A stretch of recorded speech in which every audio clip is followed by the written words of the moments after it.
Apoio Grupo Mendes.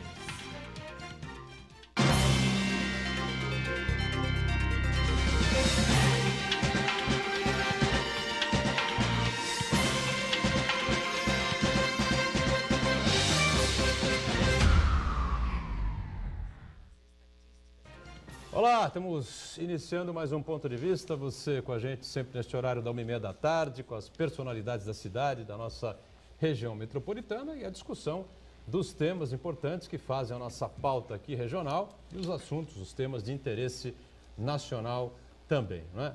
Programa ao vivo sempre 1h30 da tarde, a nossa reprise também de segunda a sexta a partir das 20 horas, 8 da noite, não é? Direcionando sempre o assunto, ontem o TSE, Tribunal Superior Eleitoral, reabriu o julgamento da chapa Dilma Temer, sempre aquela curiosidade, né, que o PSDB, que hoje é o principal aliado do governo Temer, foi quem entrou na justiça pedindo a anulação da chapa vencedora de 2014 por conta de abuso de poder político, abuso de poder econômico. Agora há um debate se as delações da Odebrecht valem, se devem entrar, se não devem entrar. Especialistas dizem que é evidente que devem entrar, outros acham que há discussão, enfim, em torno disso. E está lá o todo-poderoso ministro do STF que preside o TSE, Gilmar Mendes, batendo de frente com o relator desse processo, não é? Eu, sinceramente, já não sei mais o que é melhor e o que é pior, tá certo? É melhor para o país a chapa ser cassada e depois a recurso do presidente, ou se ele entrega os pontos e muda-se o governo. Isso acho que já devia ter acontecido há muito tempo para acelerar as coisas, para não deixar o país sangrando do jeito que a gente vive aí preocupado, não é? E também já não sei mais se é melhor ele ficar, continuar e levar o governo até 2018. Honestamente, tem uma interrogação enorme aqui na minha cabeça.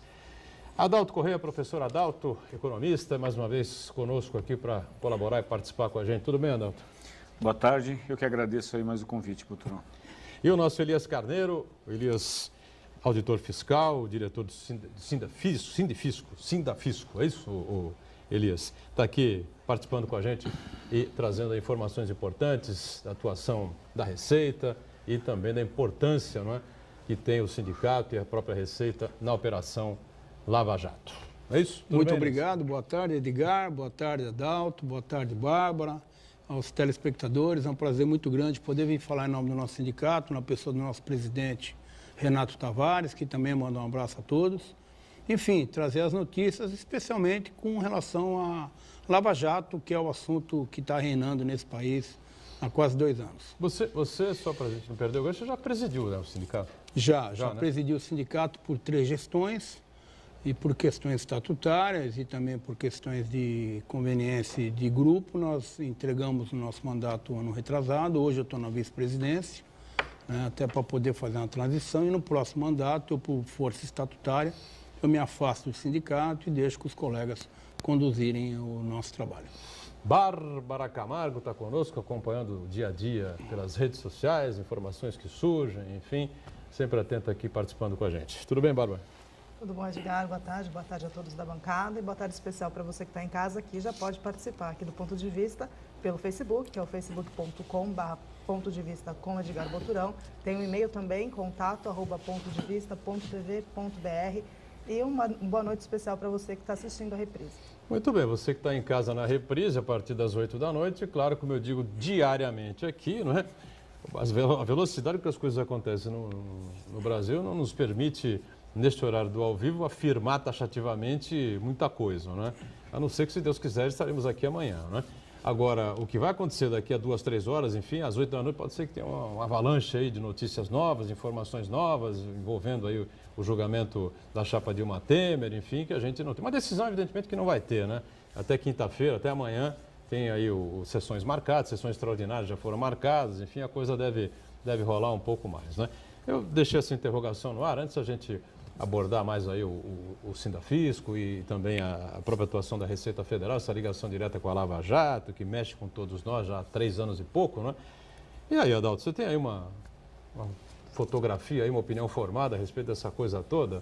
Temer fica, Temer sai, o que é melhor, o que não é melhor, enfim, e esse julgamento que todo mundo falava tanto, enfim, parece que não mexe muito aí com os índices econômicos, né?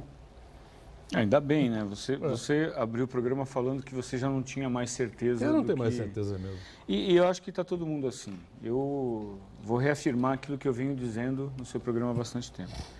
Eu não desejaria que isso tivesse acontecido, né, com relação à figura do presidente, não por ele, porque eu quero mais que quem cometer crime que seja preso, todos, mas pela reforma. Acho que fica a questão das reformas. Acho que o momento está tão instável que eu acho que você pode começar a convidar para a banca um cartomante, né? Porque assim, não é mais economista que resolve essa... O que vai ser lá? Cara, não sei, né? Eu não jogo cartas, né? Porque está muito difícil mesmo. Nós não temos um panorama. Agora, o que nós desejamos é que a minha preocupação, de novo, reitero, são com as reformas.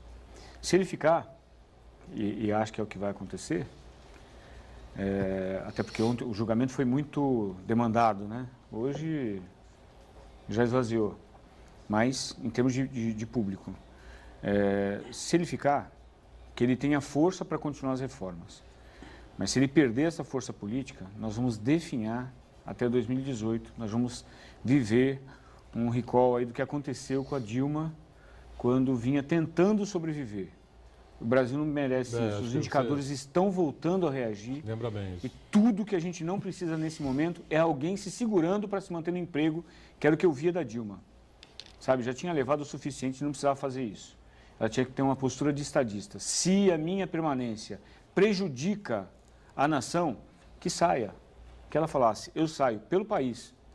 Ali, para mim, era como é que eu seguro o meu emprego. Não era porque governabilidade não tinha. Então era emprego. Porque governante governa.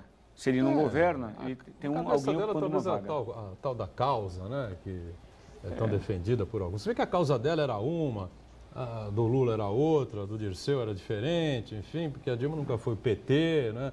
Ela foi importada do PDT, brisolista, enfim, ou seja, não adianta muita gente entrar nesse mérito, mas acho que você faz uma comparação interessante mesmo nesse aspecto. Ela perdeu a governabilidade, ficou se arrastando lá, carregando o país junto. Era um emprego somente. E fora que, assim, muito difícil saber o que ela pensa. Não sei se ela sabe o que ela pensa, né? Na minha opinião. Ela não tinha condições de ser a liderança. Não estamos precisando de um gerente, nós estamos precisando de um líder que conduzisse o país. Ela não tinha o menor perfil para isso, né? Ela tem dificuldade para entender o que ela fala. Então, se perguntar para ela o que você acha, acho que a gente vai ter que esperar ela consultar aí os universitários para isso. Então, só espero isso. Se ele sair, que se ache uma solução também de governabilidade. Eu gostaria que as pessoas simplificassem, viu, Elias, que os líderes, os governantes, enfim, simplificassem a vida das pessoas como o Adalto faz agora aqui, né? Se você percebe, a economia começa a dar sinais de recuperação já há 2, 3 meses para cá, né? Mais ou menos isso, né, Adalto? Sinais de recuperação, enfim, provavelmente ao meados de 18, enfim, quem sabe uma recuperação aí de postos de trabalho, quem sabe, né? Com essas reformas todas que vão se seguindo, embora as reformas deveriam ter sido debatidas em campanhas eleitorais, era mais honesto, né, por parte dos candidatos, debater dessa forma, enfim, e você escolhe na urna aquele projeto que você acha que combina melhor com a sua vida, com o país que você está vivendo. Não aconteceu nada disso. Mas as reformas são necessárias, eu sempre disse isso aqui. E que então que o Temer tomasse realmente essa decisão, né? Porque mesmo que ele fique no TSE, né, que ele não seja derrubado, aí ele vai recorrer. Se ele perder no TSE, vai recorrer para o Supremo, aí o Supremo vai demorar um pouco para julgar, enfim, ou seja, corre o risco de acontecer com ele o que aconteceu com a Dilma, né? O que eu vejo aí, ao contrário do doutor Adalto, eu me enxergo que o presidente da República, ainda que ele fique no mandato, o presidente Michel Temer, ele não tem condição de encaminhar as reformas, principalmente a previdenciária, que exige um quórum mais qualificado. As denúncias se avolumam cada dia, e lá naquele congresso, que eu trabalho praticamente há 25 anos lá, por força do sindicato, estou sempre em Brasília, na minha avaliação, ainda que ele permaneça no cargo, ele não consegue encaminhar, em especial, a reforma da Previdência. Aliás, no dia de ontem votaram a reforma trabalhista na comissão do Senado, já foi difícil passar. Passou com um quórum muito apertado. E na reforma da Previdência, ainda que eu discorde em muitas coisas da maneira como ela está sendo colocada, basicamente porque não foi discutida nas campanhas políticas, ainda que ela seja necessária, eu em particular e meu sindicato é crítico de vários pontos, mas não vou me aprofundar, mas eu não vejo condição política de governança do presidente encaminhar essas reformas da Previdência. O Adalto, na verdade, não disse que sim nem que não, né? O ideal é que, se ele ficar, que tenha essa condição de continuar pilotando essas reformas, né? E que, se não tiver condições, que tenha a hombridade e seja um estadista e reconheça que não é possível e que então saia. A posição foi essa, né? Exatamente. Não é que o Temer, sem o Temer não tem reforma e só com o Temer tem reforma. Enfim, é uma situação difícil, complexa, né? E que obriga a gente aqui no programa a diariamente tocar nesse ponto, falar sobre esse assunto. Enfim, as coisas são arrastadas, as decisões são muito lentas. Dilma arrastou o país para a crise e o Temer pode, como o Adalto lembrou bem, levar a gente a voltar a essa mesma situação. Mas os índices econômicos, como o Adalto mesmo colocou aqui, vão caminhando bem, né? As coisas as respostas ainda não são negativas com relação a esse julgamento, essa possibilidade de queda do presidente. Isso é um lado positivo que o Brasil acaba respondendo, né, Adalto? Porque, afinal de contas, crise acima de crise, problema em cima de problema. Começou com o governo, no final do governo Lula, aí o período da presidente Dilma, que já se reelegeu ali no sufoco danado, e depois a sequência do segundo mandato dela, que foi isso tudo que nós estamos vivendo até hoje, até que o país realmente mostra que tem muito forças, forte, né? Muito forte, né? Então, o Brasil é um vulcão querendo explodir. Vamos parar para pensar. Nós tivemos 2 anos aí, como lembrou Elias, de Lava Jato. Né? Nós tivemos a quebra dos estados, que teve alguns que declararam que quebrou, que já quebraram, e outros que ainda não declararam. Né? Mas os estados estão efetivamente quebrados. Os municípios estão com as máquinas paradas, também porque não há dinheiro. Nós tivemos o carne fraca. Não é? Quer dizer, é um conjunto. O BNDES ficou 1 ano, inclusive, aí, na gestão da Silvia, reduzindo, inclusive, a injeção de recursos. Mercado internacional nos olhando de forma, olha, não sei, vamos esperar o que vai acontecer. E o Brasil ainda conseguindo reativar a atividade econômica. Vamos lembrar que nós chegamos a quebrar, a destruir 3% da riqueza num único ano. O PIB cair 3%, você destrói riqueza na ordem de 3%. Quer dizer, e no trimestre ele começar a recuperar, isso é um fato impressionante. Assim, a gente não tem noção do que significa isso. Assim, em sã consciência, ninguém faria uma aposta, fala assim, ó, um cenário, vai acontecer tudo isso no futuro. Qual a perspectiva? Não, acabou, fecha a porta, entrega a chave e entra todo mundo em default. Acabou, literalmente. Né? Você precisa de uma linha de tempo de 20 anos para isso. Quer dizer, nós somos uma bomba para explodir em crescimento, porque o potencial aqui é muito grande. Pena que está acontecendo isso tudo com a gente. Agora, Adalto, vamos fazer uma retrospectiva, vamos mais além. O Brasil aguentou, o governo Sarney, Edgar, no final da gestão, com 95% de inflação ao mês, superou a crise. O Brasil teve o governo Collor, cheio de crise política e econômica, vários planos, inclusive o plano Bressa, superamos. Trocamos de presidente, o governo Itamar Franco veio, fez uma composição com oposição, conseguiu terminar o governo. O governo Fernando Henrique... Lançou o plano real, né? O governo lança o plano real, o governo Fernando Henrique teve uma certa estabilidade, aí depois vem o governo Lula com uma série de instabilidades mais internacional do que local, enfim. O governo Dilma, não vou nem entrar no mérito, que é mais recente, a sociedade lembra o desastre que foi. Aí o país está reagindo. Mesmo assim, o país caminha, e caminha bem, porque é um país potencialmente muito forte. E eu espero, em particular, que a gente consiga passar por esse momento. Eu entendo que o Brasil sai fortalecido, a democracia sai fortalecida, a economia, na minha avaliação, vai ter mais 1 a 2 anos aí de tropeço.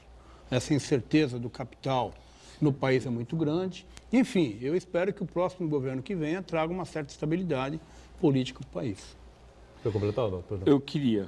Elias, eu só queria fazer um comentário que de Sarney, Collor, de todo esse período que a gente teve para cá, o Brasil sobreviveu a todas as crises e não é difícil explicar por que ele sobreviveu.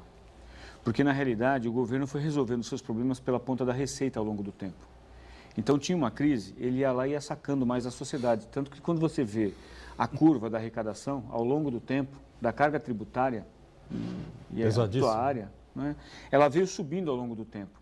Então, os problemas eram cobertos indo para o caixa ou indo para a carteira. Por isso que eu fico tão chateado quando eu vejo, às vezes, uma pessoa até mais pobre defendendo o modelo. Não, que as reformas... Assim, meu amigo, você não sabe o que você está falando, porque é exatamente esse modelo que vem te empobrecendo ao longo do tempo. Só que agora nós chegamos na mãe de todas as crises, que não é Petrobras, que não é Lava Jato, não é nada. É a crise fiscal. É o limite contributivo. A sociedade chegou no que nós chamamos de limite contributivo. Não dá para arrancar mais nenhum centavo da sociedade sem que se entregue alguma coisa para ela. Tanto que tem uma idade de é o choque de gestão. Então não há mais como resolver, porque não há mais fontes de financiamento.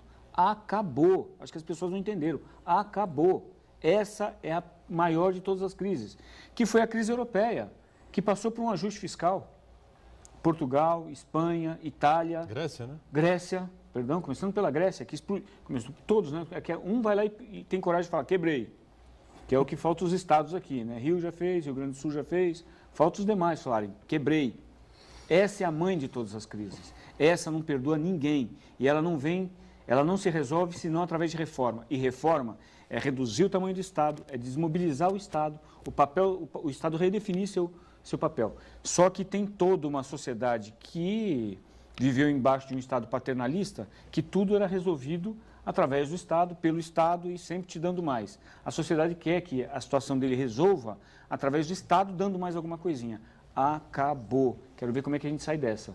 Porque sair dessa precisa de um movimento político muito forte. Alguém falando, não, eu corto e não só isso, você está demitido. E aí? Precisa parar de cobrar da gente, viu?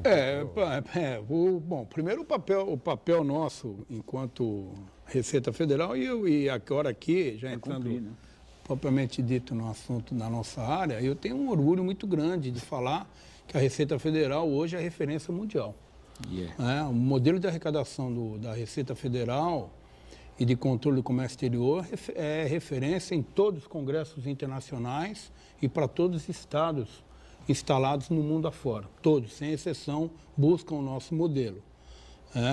Não o modelo de legislação, e sim o modelo de gestão da eficiência da arrecadação, que é o nosso papel. Nós temos críticas a ele, entendemos que, ao contrário do que até o Edgar comentou aqui, a carga tributária é alta, ela não é alta, ela é mal distribuída e o retorno é muito baixo. Esse é o grande problema. Se nós readequarmos melhor a carga tributária, tributando melhor os grandes capitais que não investem, que são meramente especulativos, tributando de maneira mais apropriada aqueles dividendos que são distribuídos sem nenhuma tributação e desonerando a classe média e a classe mais baixa, através da tributação do consumo, que hoje é o modelo que a gente adota, o país estaria melhor. Mas nós optamos por facilidade de tributação, tributar no consumo, agora com a substituição tributária. O que é substituição tributária?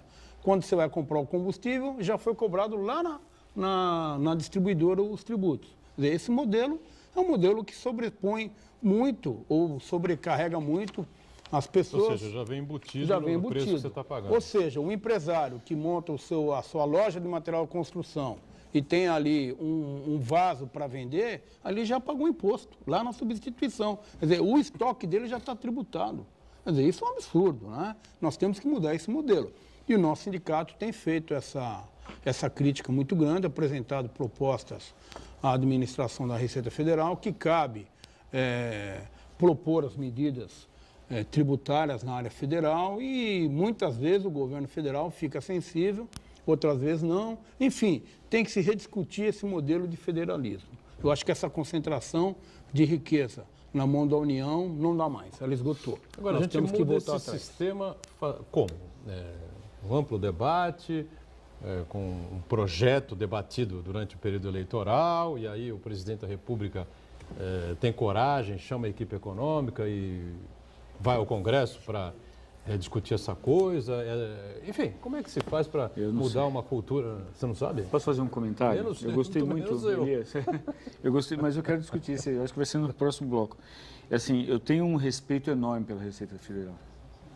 enorme, porque, de fato, o Estado se mostra competente, uma delas através da Receita Federal. O Banco Central também, acho que ele é um órgão muito Polícia competente. Federal. A Polícia Federal. Então, nós temos órgãos muito competentes, o que mostra que é possível entregar para a sociedade. O problema é que o governo ele é competente na ponta da arrecadação. Se nós formos olhar o site da Receita Federal e os instrumentos para você pesquisar lá dentro, duvido que no mundo alguém tenha igual. Agora, não faça isso no da Previdência Social. Então, olha só que coisa interessante. O governo é bom na arrecadação, mas ele é horrível na entrega. Então, Ele é extremamente competente na arrecadação. Isso significa dizer que nós somos bons, o brasileiro é bom. E, olha, a Receita Federal de verdade tira o chapéu para eles, porque, os caras são bons, o modelo é muito bom. Que gere um modelo tributário que cobra que muito tem bem problemas. do Eu estou contribuinte, dizendo, ele né? é eficiente, mas Eficiente ele opera para um cobrar. modelo que não foi ele que criou.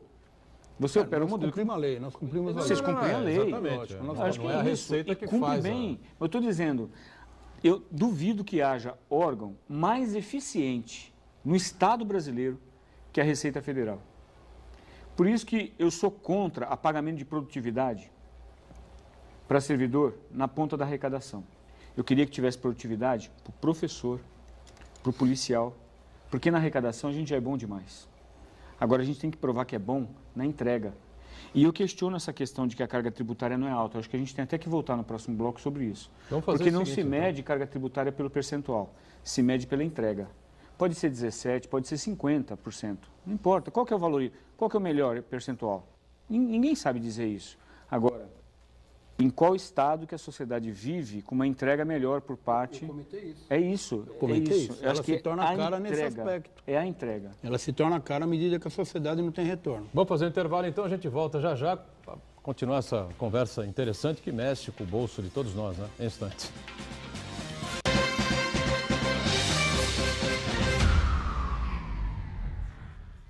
Existe um lugar em Santos onde você encontra os empreendimentos mais fascinantes da região. Um lugar amplo, aconchegante, feito para oferecer o melhor atendimento para você. Um lugar que reúne as melhores opções residenciais e comerciais nos bairros mais nobres de Santos. Um lugar que a gente nem precisava dizer, porque você já sabe. Central de Vendas Grupo Mendes, Rua Guaiaó 55, Aparecida. Venha fechar um bom negócio para abrir as portas do seu novo lugar. Depois de meses e meses de recessão, o Brasil finalmente começou a recuperar sua economia. A inflação já está controlada e o PIB voltou a subir no primeiro trimestre. Para seguir em frente, temos que concluir as votações das reformas que estão no Congresso. É isso que vai trazer os empregos de volta. Mas tem gente que quer fazer o país andar para trás. Você não quer, não é? Quem tem responsabilidade quer manter o país no trilho certo. PMDB, trabalhando hoje pelo Brasil.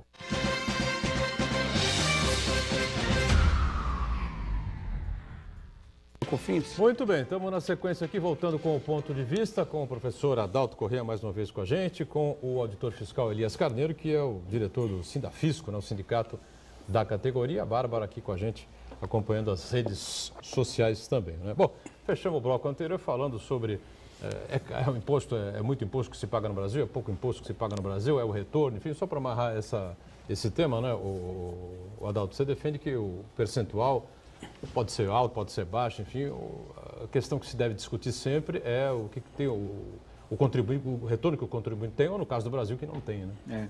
Uma vez eu vi um exemplo que eu acho que ele é muito didático, que ele mostra, assim, sabe aquela que a gente chama de continha de padaria, eu acho que eu já comentei aqui. Nós ganhamos 12 meses de salário, então se a gente imaginar que é uma carga tributária de 36%, 37%, Elias? 38,7%. 38,7%. Isso vai dar 4 meses e meio de salário, mais ou menos.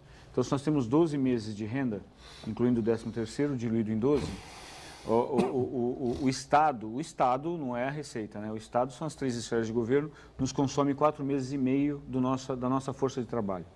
Isso nos sobra 7 meses e meio para viver. E aí a continha falava o seguinte: estima-se que o brasileiro gaste em torno de 3 meses da sua renda para comprar aquilo que ele já pagou para o Estado e ele tem que consumir da iniciativa privada porque o Estado não entregou, como saúde, educação, segurança e tantas outras coisas. 7,5 menos 3 dá 4 meses e meio. Significa dizer que o meu salário, a minha renda, o meu esforço de produção, janeiro, fevereiro, março, abril, 15 de maio. É uma continha de padaria, é óbvio que isso é muito personalista, né? Assim como o imposto de renda é tua impressão digital, duas pessoas que ganham exatamente a mesma coisa não pagam exatamente a mesma coisa, porque tem modos de vida diferentes. Eu acho que o imposto de renda tem essa peculiaridade, mas, literalmente, a carga tributária sobre o brasileiro, ela é alta porque ele tem que voltar para o mercado comprando aquilo que ele já pagou. Eu estou falando isso porque eu estudei numa universidade privada, hoje eu sou gestor de uma universidade privada, eu tenho plano de saúde, não é? Eu pago o seguro do meu carro e pago muito alto, eu pago um flanelinha para tomar conta do meu carro, eu tenho que deixar meu carro no estacionamento, não por falta de vaga, mas por falta de segurança, né? Muitos pagam, agora, operação delegada, por exemplo, pagar policial para tomar conta do entorno da gente, porque é isso. Então, eu acho que o que nos falta, assim, qual que é a carga tributária? No Brasil é baixa, é alta, assim, ó, eu me nego a discutir percentual. Só que assim, não é possível a sociedade achar que o Estado está cumprindo o seu papel. Na ponta da entrega, o Estado brasileiro ele não é ruim, ele é horrível. Ele é horrível nas 3 esferas que existem.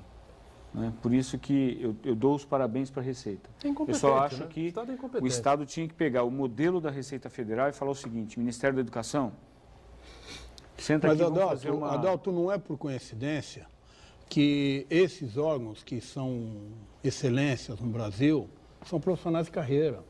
Eu sou um crítico muito grande do cabide de emprego, tem que acabar. Tem que acabar, eu não concebo estatais como, por exemplo, a Codesp, ser ocupada por pessoas que não são de carreira. Esse é o diferencial da Receita Federal. Tanto a Receita Federal como o Banco Central, não. O líder maior não é de carreira.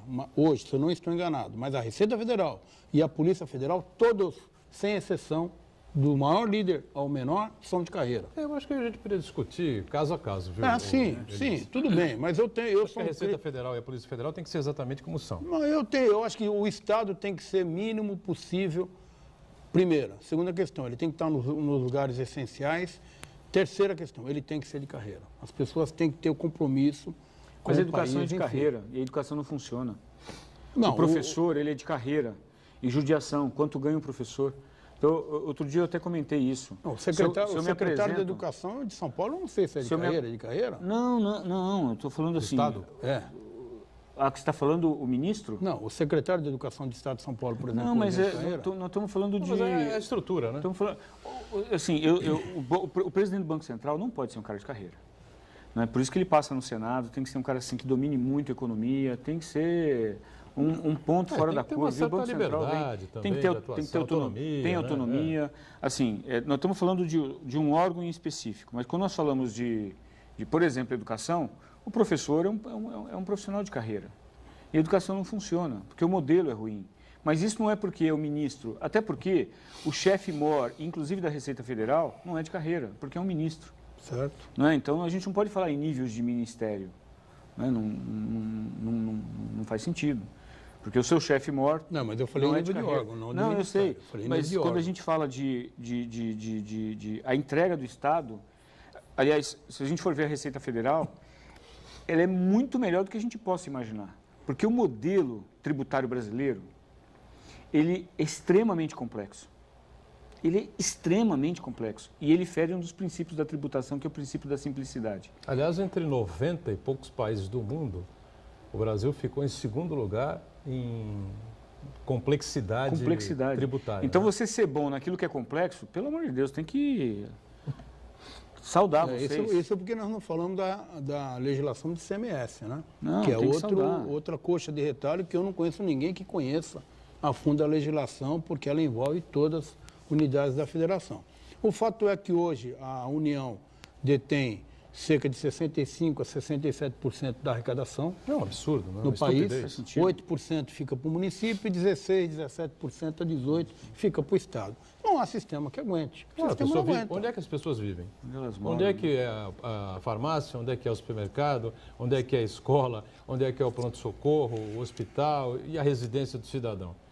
Onde é que o sujeito pisa para andar na calçada? Onde é que o sujeito põe o carro, os pneus do carro na rua para se deslocar na cidade. Enfim. Não tem cabimento uma coisa dessa. Isso a gente já discutiu N vezes, mas olha, eu que eu já falei aqui, Sarney, Collor, Itamar, Fernando Henrique, Lula, Dilma, Temer, ninguém me Agora, levanta Edgar, a possibilidade de se debater isso. Vamos só lembrar aqui os telespectadores, o ex-senador Fernando Henrique Cardoso, Ex-presidente, né? Ex-senador. Quando foi a Constituinte em 88, ele colocou lá o imposto sobre grandes fortunas. Sim. Ele foi presidente, a coisa não andou. E eu já falei isso várias vezes para a sociedade santista e nas minhas palestras que a gente faz pelo Brasil afora. O Brasil não tributa iate. O coitadinho que tem um carrinho 1000 lá, com 6, 7 anos de uso, que às vezes não tem dinheiro nem para trocar o pneu, paga IPVA. E o milionário que está com o seu iate custando 1, 2, 10, 15, 20 milhões na Marinha, não paga R$1 de IPVA. E tem base legal para poder ser implementado. E não existe vontade política de se tributar. Quer dizer, que país é esse que trabalha com esse senso de justiça? Você é um novo... Justiça. De justiça. Que país é esse que tem essa justiça? Você é um novo milionário, comprou um jato, um Learjet, que custa 50, 60 milhões de dólares, registra no Brasil, sabe quanto você vai pagar de IPVA? Sabe quanto você vai pagar de IPVA pelo teu jato? Nada. Zero. E aquele motorista que dirige o teu carro para te levar para o aeroporto, que tem um carrinho simplesinho, vai pagar IPVA. E nós não mexemos nisso. Também. PVA e pedágio. Estou morrendo de medo da edição desse programa, porque o presidente, o membro da diretoria, o vice-presidente do sindicato, né, da Receita, fala que o Adalto comprou um avião. Não, eu falei, imagina se você fosse um novo milionário, e vamos deixar bem claro que eu não sou contra a pessoa ter o iate, nem se eu sou contra a pessoa. Aliás, quando eu falo isso, ainda mais que nós moramos na Baixada, muitos falam, você está querendo que eu pague mais imposto, porque eu tenho vários amigos que têm lanche. Eu falei, não é isso. Eu busco a justiça tributária. A injustiça tributária. Vamos diminuir a tributação nos veículos e colocar os veículos, a tributação nos iates. Claro, nós não queremos tributar o iate, o nosso modelo não é esse. O nosso modelo é reorganizar a tributação do IPVA, por exemplo. E você lembrou bem do IGF, que está lá, grandes fortunas, e nunca foi regulamentado. Ele não vai resolver. Cardoso, quando assumiu o presidente, ele falou, esqueçam tudo que eu escrevi ou falei antes do dia 1º de janeiro de 1995. Ele disse mesmo, né? Foi publicado em todos os... Ele nunca negou ter dito essa frase, né? E repetiu algumas outras vezes, porque uma coisa é você ser oposição, senador da oposição, essa coisa. Outra coisa é você... o Lula disse a mesma coisa, né? Com peso contra a oposição. Uma coisa, você na oposição, você pode fazer bravatas. Quando você está com o governo, você tem que ter responsabilidade. Ou seja, pô... Mas, Elias Carneiro, a Operação Lava Jato, nunca houve uma operação policial no Brasil, não é? Com tanto apoio popular, com tanta força, não é? E com uma duração de tanto tempo assim, não é? E aparecem aí os heróis, né, da Lava Jato, Sérgio Moro, em primeiro lugar, não é? O time de procuradores lá de Curitiba, enfim. E claro que eles têm uma importância muito grande em tudo isso que a gente está vivendo dos últimos 3 anos, aproximadamente 3 anos de qualquer coisa, né? Mas a Receita Federal é meio que esquecida nesse processo todo, não é não?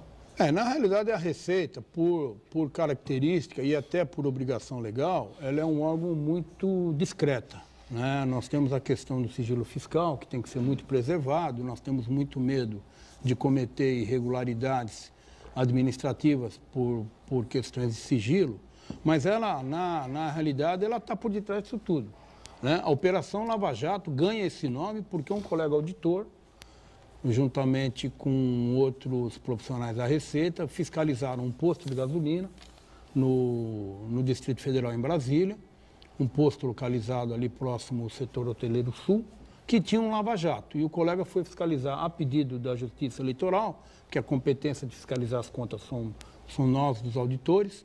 Ele fiscalizou e detectou que um parlamentar gastava R$70 mil de combustível toda semana. 70 mil reais de combustível toda semana na prestação de contas. O auditor apertou o dono do posto, que tem um lava-jato até hoje, inclusive, e o proprietário entregou. Falou, olha, isso infelizmente é um esquema que tem aqui e tal. Enfim, não vou entrar em detalhe. Né? O colega fez uma representação. Não, o esquema que tem aqui... bacana saber isso. Vai lá e tal... Era um esquema que envolvia pega uma a Petrobras. Nota de 70 mil, eu não vou entrar em detalhes. Era um esquema que envolvia o combustível e o posto para a emissão de notas fiscais sem o consumo real. Sem o consumo real. Sem o claro. consumo real. O colega fez o relatório de auditoria, mandou para a Justiça Eleitoral e como o parlamentar envolvido era um parlamentar do Paraná, o tribunal entendeu remeter as coisas para o Paraná. Por isso que a operação chama Lava Jato, que foi um posto de gasolina chamado, que tem um Lava Jato até hoje, inclusive, e por isso que está na Justiça Federal do Paraná. Então, a Receita Federal, e eu trago aqui alguns números, né, todas essas operações, sem exceção, elas começam na Receita Federal. Mas por que isso? Porque a Receita hoje, pela própria expertise do sistema, principalmente pela evolução da internet, nós temos hoje acesso a uma série de dados, né, tanto bancário como não bancário, e a gente confronta hoje, através dos nossos computadores. Nós temos computadores referências, como eu falei aqui, no mundo inteiro. Os nossos computadores são fantásticos. Nós temos um computador central chamado Arpia, que é referência à ave da Amazônia. A gente consegue cruzar vários dados e emitir vários relatórios, né? Com esses relatórios, a gente subsidia o Ministério Público e o Ministério Público aciona a Polícia Federal. Enfim, dá todo essa retaguarda para que as autoridades dos órgãos que estão tratando das operações, não só de Lava Jato, como de outras, como eu tenho aqui os dados, como eu falei, né, possam agir.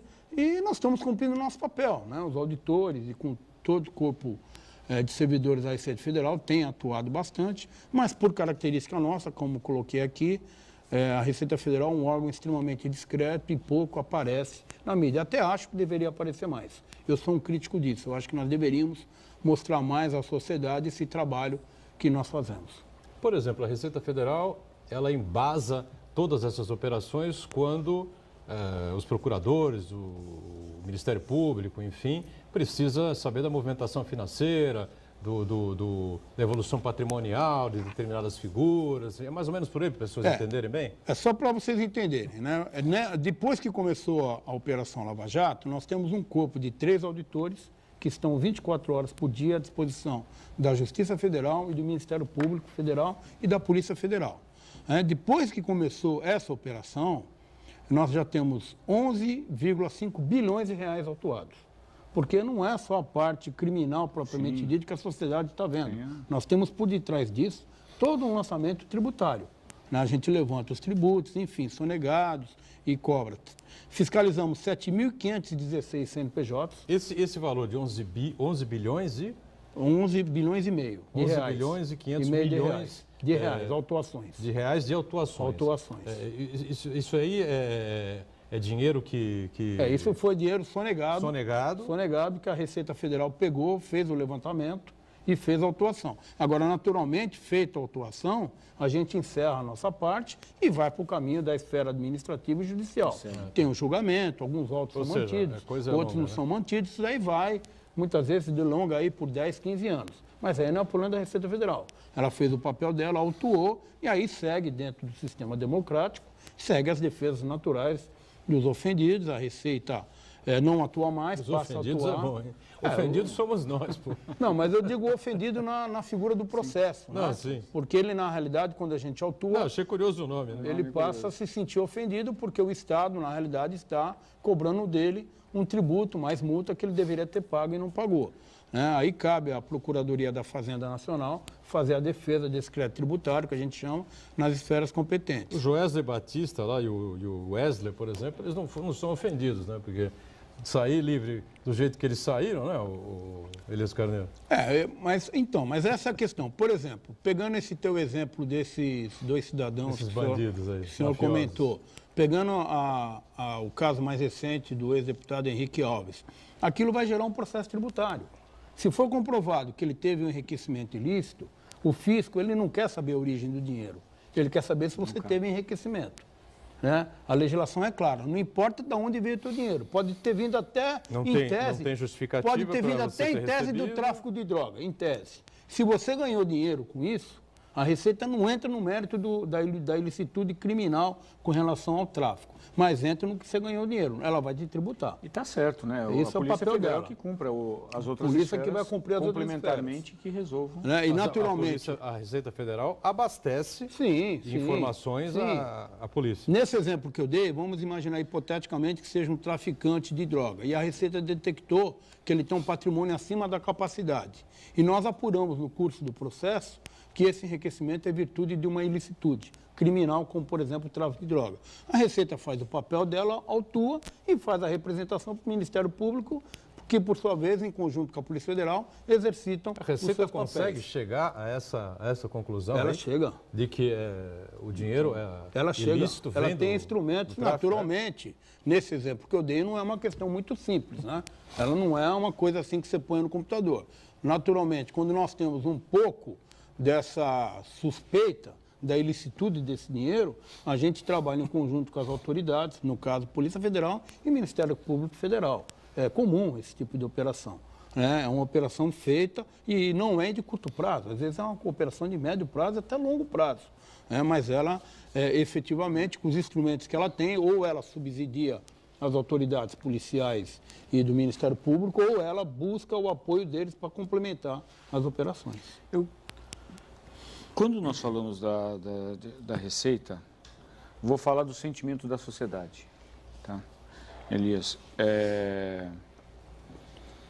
quando chega a época de declaração, você vê a sociedade correndo, fala assim, puta, às vezes até com medo de uma coisa pequena, e fala assim, puxa, eu tenho medo, não, eu não quero pegar nota, ou poupa, como é que é? Os programas do governo de São Paulo, da nota fiscal. Nota paulista. Porque senão os caras vão pegar. Eu fico pensando assim, olha, eu não tenho medo disso, eu não uso esse sistema, mas o meu dinheiro está num molerite. Então, onde eu gasto é um problema meu, né? Ninguém tem nada a ver com isso. Mas como é que algumas pessoas, e que agora nós estamos vendo que não são poucas, vêm há tanto tempo praticando esse tipo de crime, sem nunca ninguém bater na porta? Por que a sociedade, nós, pessoas comuns, né, tomamos tanto cuidado para não cometer, com risco de receber uma cartinha ou cair na malha fina, né? E, de verdade, todo mundo é trabalhador e tem uma renda mediana baixa em relação a esse mundo estratosférico. Assim, a casa do cara ele construiu no formato de um palácio, sabe? Tem casa não sei aonde, Fortaleza, ilhas jato, e a atividade econômica dele não é isso. Se ele está lavando com outras pessoas isso, essas outras pessoas têm que cascatear, porque é a mesma coisa, ele não tá pegando um rico para colocar como laranja. Como é que isso não é pego? Como é que a gente pode fechar mais a trama para pegar o peixe grande? Não deixa ninguém passar, mas não deixa o grande passar. Vamos fazer o seguinte, a gente faz um intervalo, na volta o Elias Carneiro responde essa questão interessante, né? Levantada pelo Adalto. Como é que pode, né? Realmente, os próximos do poder, né? Sempre ali linkados ao poder, enfim, conseguirem essas situações, as facilidades todas que o cidadão comum, mas nem sonho, né, poderia conseguir. Né? Um break, voltamos já.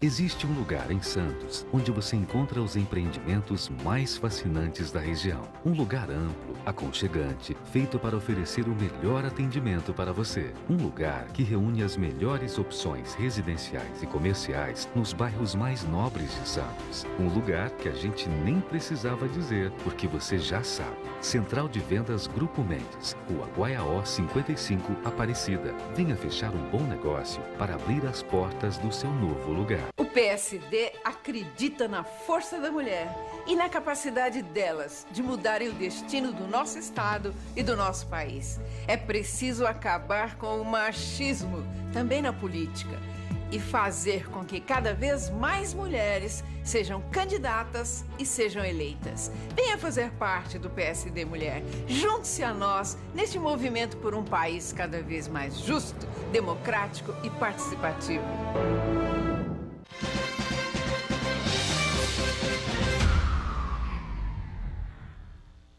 Muito bem, terceiro e último bloco aqui desta edição do Ponto de Vista, né, com o Adalto, com o Elias Carneiro, Bárbara atenta aí às redes sociais e o Adalto fez um levantamento há pouco de um montante de dinheiro que se apresenta aí nessas delações que a gente vem acompanhando e na atuação da Operação Lava Jato e que vem de muitos anos, né, Adalto? Basicamente o questionamento era esse, como é que a Receita, ou como é que esses caras conseguiram chegar às fortunas que chegaram e agindo fora, né, daquele espectro natural da sua atividade econômica, mais ou menos isso. Né? Todos devem querer enriquecer. Isso enriquece inclusive um país, né? Um país rico é feito de pessoas ricas. Rica não significa ter iate, mas ter uma condição de vida boa, fruto do trabalho. Mas as pessoas devem ter medo de enriquecer, elas deveriam ter medo, mas muito medo de enriquecer ilicitamente. Deveria permear no sentimento delas o medo de ser pego. E a gente não sente isso no Brasil. Mas, Adalto, até respondendo a tua pergunta, como eu falei aqui, a Receita Federal ela é um órgão discreto. Muitas autuações nós estamos fazendo, muitas. É que a gente, evidentemente, não pode sair por aí falando, mesmo porque o crédito tributário, quando a gente faz, ou a multa popularmente dita, né, ela não é uma coisa fechada, né? Ela vai para uma discussão ainda administrativa nos tribunais competentes, né, e vai para a justiça muitas vezes. Então aquilo só vai se concretizar efetivamente como verdade sabida a hora que esgotar das instâncias. Né? Mas nós temos vários casos aí de autuações que nós estamos fazendo. Né? E só para lembrar ao telespectador e a você, Adalto, talvez vocês que não estão no meio, o problema da Petrobras, que está envolvida diretamente na Lava Jato, começou lá atrás no governo Dilma, quando a ex-secretária da Receita Federal detectou numa auditoria da Receita Federal que a contabilidade da Petrobras tinha problema. E a ex-presidente Dilma, naquela época ministra da Casa Civil, ela era a chefe do conselho, Presidente do Conselho. Presidente do Conselho Deliberativo, se não me engano, da Petrobras. E ela teve um episódio muito ruim com a secretária acabou sendo, inclusive, exonerada naquela ocasião. A Receita já estava mexendo nessa questão da Petrobras. Né? E aquilo tudo acaba redundando em autuações. Agora, naturalmente, por melhor que seja a máquina da Receita Federal, por melhor que seja a máquina arrecadadora e fiscalizadora de qualquer país do mundo, nós temos limitações. Né? Limitações, inclusive, criminais. A Receita Federal, quando faz uma autuação por sonegação, ela faz a representação criminal, como eu falei aqui, compete ao Ministério Público tomar as providências que assim entender cabível. Mas, infelizmente, o processo no Brasil de julgamento, inclusive na área criminal, é um processo muito lento e que cabe muito recurso. Eu estava até comentando hoje com o Edgar, no dia de ontem, fazendo um paralelo, o Supremo julgou uma ação de 78, sobre cobrança se era possível ou não os municípios e os estados cobrarem taxa, cobrarem taxa sobre o serviço de bombeiro. Maluf foi condenado agora. Foi julgado ontem. Maluf foi condenado agora, com 86 anos de idade, a roubalheira vem desde os 35, 40 anos, quando ele era secretário do Estado, secretário de obras do governo do Estado, depois virou governador. Assim, pelo amor agora de Deus. tenha certeza, o telespectador, que nós, o sindicato, nos dia a dia, no nosso congresso, nos nossos trabalhos políticos, a gente faz essas críticas. Né? Agora, essa injustiça, muitas vezes, que o sentimento da sociedade de injustiça, que o dia a dia as pessoas perguntam, vocês não vão fazer nada com aquela pessoa que, em tese, teria roubado muito? É o que eles falam. Né? A Receita Federal faz, mas tem um trabalho que tem que seguir o rito legal, não tem jeito, é a lei que manda assim. O Joesley e o Wesley Batista, né? Os irmãos Batista, estão aí, choca a sociedade brasileira, né, Adalto? Tudo isso está sendo revelado a respeito da atuação deles, como eles chegaram a esse nível de endinheiramento, né? Nível de riqueza patrimonial, enfim, e as palavras, os termos usados, comprar deputado tal, comprar ministro não sei o quê, comprar o senador fulano de tal, comprar a medida provisória essa, comprar não sei o quê, aquilo, ou seja, comprar a classe política, não é? Foi o que eles deixaram claro. Deram 1.029 nomes, né, de candidatos, de políticos que disputavam eleições em 2014, né? 2012, 2014, enfim, né? E aí são livres. Eles podem fazer o que quiserem, vir aqui, comprar o iate, agora fizeram uma venda aí de ativos aqui no Paraguai, na Argentina, e não sei se no Uruguai ou no Chile, agora não estou lembrado exatamente, né? 300 e não sei quantos milhões de dólares, ou seja, eles fazem o que quiser. Você acha que você tem informação, enfim, né, de que tudo aquilo que eles entregaram à Polícia Federal deve ser realmente algo fantástico para arrasar esse sistema político, que é o objeto aí da Operação Lava Jato, não tenho dúvida disso, nesse sistema político viciado que nós temos no Brasil? O que pode justificar uma decisão dessa? Deixar essa dupla aí livre pelo mundo? Você está me perguntando como cidadão. Não, claro. Como cidadão, como auditor profissional também, de Estado, que eu sou auditor há 25 anos, né, eu te afirmo que a Receita Federal está atenta a isso. Ela vai fazer o papel dela naquilo que lhe couber, naquilo que for possível fiscalizar. Porque eu insisto, com a evolução da internet, a partir de final de 93, quando veio a internet no mundo, a Receita Federal foi o órgão no Brasil e talvez no mundo que melhor se preparou. Hoje, como eu já disse aqui, os nossos computadores emitem relatórios diários. Agora, naturalmente, nós temos, como eu já disse aqui também, um processo legal a ser seguido. Agora, como cidadão, no episódio aí da JBS, a questão é mais profunda, de acordo com o que eu acompanhei pela imprensa, não posso dizer que eu tive acesso aos documentos, mesmo porque eu estou afastado dessas questões, até por dever profissional eu não tenho condição, cuido mais do sindicato, eu posso dizer o seguinte, eles na realidade, eles fraudaram o mercado de ações. Essa é a questão, Eu acho que a coisa mais grave aí que eu vejo, disso tudo, foi a credibilidade do mercado da Bolsa de Valores, que é uma questão que o mundo deve tratar a Pandeló, como os americanos tratam. Aprenderam muito com a crise de 29. Como a Petrobras vai ser condenada na Bolsa de Valores americana pela fraude naquela companhia que eles compraram e fraudaram também Passadina. E levaram os acionistas argumentos enganosos. Então, eu não tenho dúvida de que por detrás dessa operação da JBS existe uma fraude que os profissionais da Comissão de Valores Mobiliários, que cabe a eles a fiscalização, vão ter que tomar providência e a Justiça vai ter que se posicionar. Pelo que eu acompanhei, ali eles fizeram a delação e aproveitaram da própria delação para poder se enriquecer um pouco mais, e o que é pior, ir embora do país com um sentimento de impunidade. O que choca na delação é que as palavras da delação são palavras incriminadoras de outros crimes. Então ele se livra de uma futura pena confessando outros crimes, e esses outros crimes já estão entre aspas, perdoados pela confissão.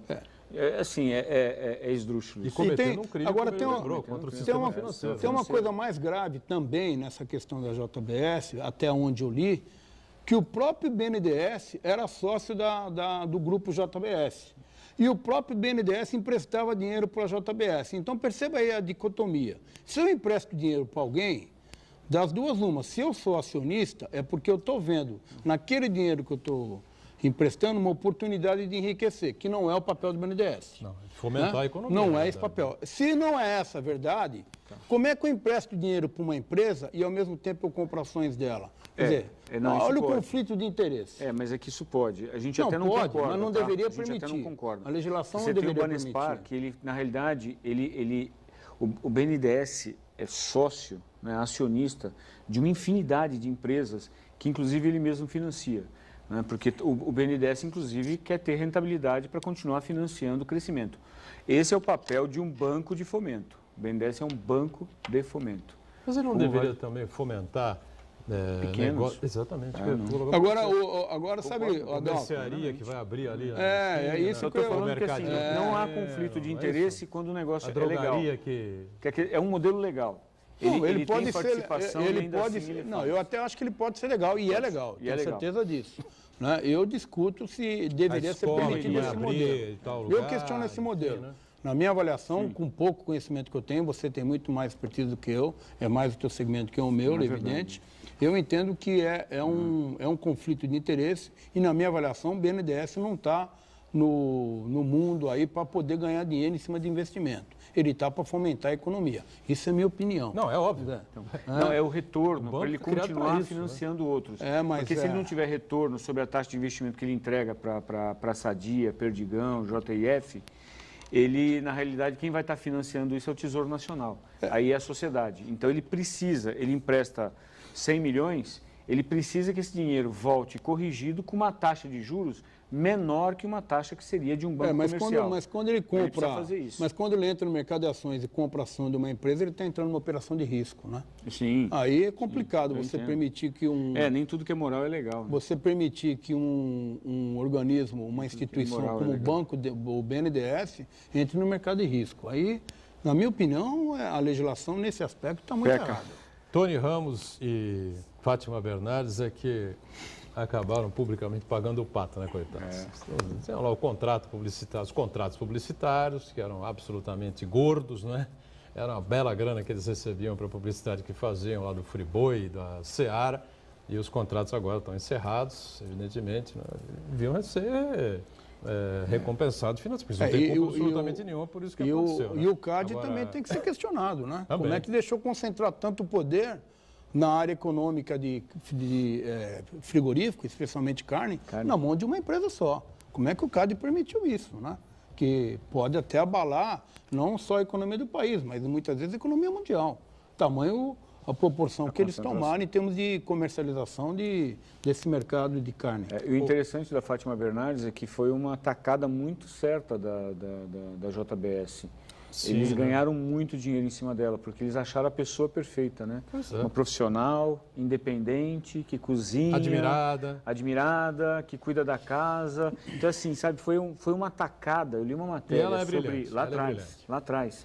A alavancagem nas vendas dos produtos da rede foi fantástica com eles acertaram. Ela é brilhante, sempre teve credibilidade, uma profissional extremamente competente como repórter, como âncora, jornalista sem dúvida nenhuma, de um alto nível e que se deu muito bem também como apresentadora do programa que ela faz pelas manhãs da Rede Globo. Ô, Elias Carneiro, os auditores estão em greve, não? Não, nós estamos... Estão sempre em greve? O que acontece? Não, é que esse sempre em greve, quando falam que nós estamos em greve, é ruim para mim também, né? Porque a gente, quanto liderança, sofre, né?